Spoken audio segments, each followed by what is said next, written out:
Yes किरीट सोलंकी जी। धन्यवाद speaker महोदया। केवल प्रश्न संख्या बोलिए, पहला नंबर तो है नहीं। 143 प्रश्न क्रमांक 143। A statement is laid on the floor of the House. पूछिए। धन्यवाद स्पीकर महोदया। अगर हमें विकास करना है तो विकास के लिए सबसे अहम बात है बिजली है, ऊर्जा होती है। और किसी भी प्रदेश के विकास के लिए, किसी भी देश के विकास के लिए ऊर्जा बहुत महत्वपूर्ण है। मैं अहमदाबाद वेस्ट संसदीय क्षेत्र गुजरात प्रदेश से आता हूं, जहां गुजरात का सवाल है। 13 साल पहले गुजरात में बिजली डेफिसिट रहती थी। हमारे माननीय प्रधानमंत्री श्री नरेंद्र भाई मोदी जी ने उस वक्त बिजली को सरप्लस करने के लिए बहुत अहम उपाय किए थे और ज्योतिग्राम योजना इंट्रोड्यूस की थी। मैडम, यही ज्योतिग्राम एक योजना है जो गुजरात मॉडल में एक महत्वपूर्ण अंग है। मैडम, आज जब देश में, सारे देश में बिजली के जो पूर्तता नहीं है, तो इस वक्त हमारे जो जनरल बजट में हमारे प्रधानमंत्री जी ने, हमारे वित्त मंत्री जी ने, हमारी सरकार ने पंडित दीनदयाल उपाध्याय ज्योतिग्राम योजना का जो इंट्रोड्यूस किया है, इसके लिए मैं सरकार को बहुत बहुत धन्यवाद करती हूँ, सरकार को बहुत बहुत बधाई करता हूँ। प्रश्न बोलो ना। हाँ। मैडम, जो आज गुजरात में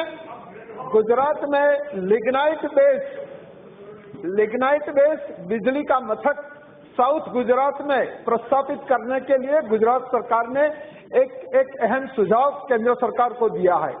और गुजरात में आज सरप्लस होते हुए भी बिजली महंगी पड़ती है और गुजरात प्रदेश में लिग्नाइट की कई खाने हैं। और गुजरात सरकार ने नई वैली लिग्नाइट कॉरपोरेशन से एमओयू किया है और नई वैली के एमओयू करके यहाँ केंद्र सरकार ने यहाँ भेजा है। मेरी केंद्र सरकार से आपके माध्यम से मेरी मांग है कि क्या केंद्र सरकार जो ये जो एमओयू किया है, वो एमओयू नई वैली कॉरपोरेशन भी गुजरात सरकार को एनओसी देने के लिए तैयार है और गुजरात पावर कॉरपोरेशन को देने के लिए तैयार है। क्या सरकार इसको मंजूरी देगी? क्या सरकार इसको मंजूरी देगी?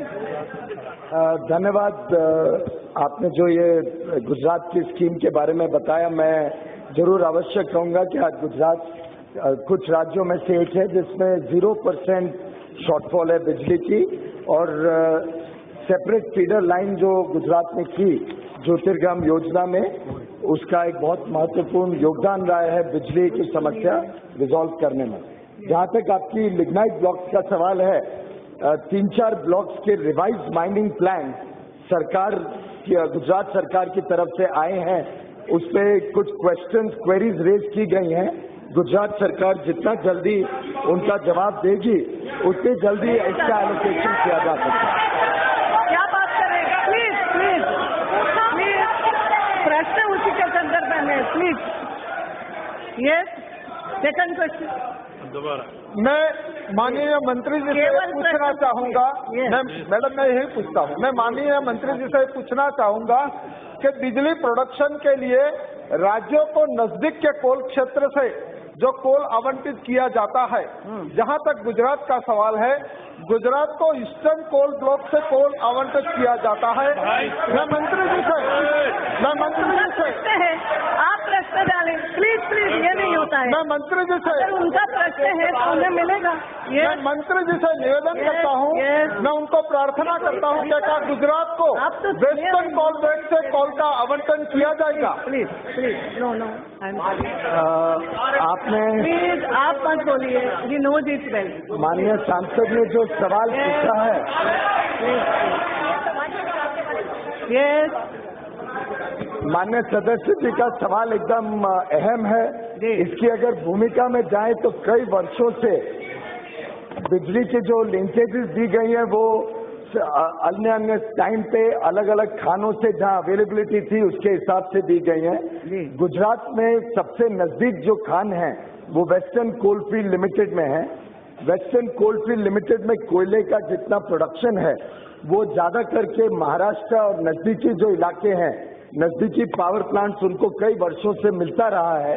गुजरात में जो पावर प्लांट्स है वो बाद में आने के कारण लगभग गत 10-12 वर्षों में ही गुजरात की सबसे ज्यादा प्रोडक्शन कैपेसिटी बढ़ी है और तब तक वेस्टर्न कोल फील्ड में और प्रोडक्शन ना होने के कारण इनको महानदी वगैरह दूसरे कोल फील्ड से आवंटन किया गया है। लेकिन गत दिनों में मैं जब गुजरात गया और ये विषय मेरे सामने लाया गया तो इस विषय को सुधार करने के लिए हमने एक रैशनलाइजेशन ऑफ कोल लिंकेजेस की कमेटी बिठाई है इंटर मिनिस्टेरियल पावर और कोल के बीच, और पूरे देश भर के जितने के कोयले के लिंकेजेस हैं उन सबको रिव्यू करके जो आइडियल नियरेस्ट अवेलेबल कोल है उसके हिसाब से हम कोयले के लिंकेज को एक बार पूरा रैशनलाइज करेंगे। जी धन्यवाद। श्री निनोंग